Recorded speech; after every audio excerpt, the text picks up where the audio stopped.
araw gagawa tayo ng atsara. Dito sa kawali nalagay lang ako ng 2 cups na suka, 2 cups na asukal, mga paminta na buo. At pinakulo ko muna, tapos nilagay ko yung maraming luya, maraming carrots.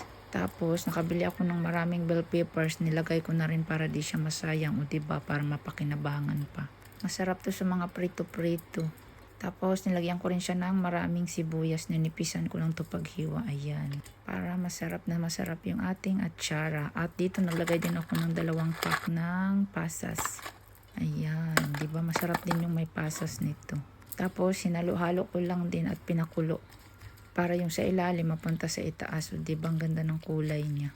First time ko lang gumawa nito kasi marami akong nabiling bell peppers.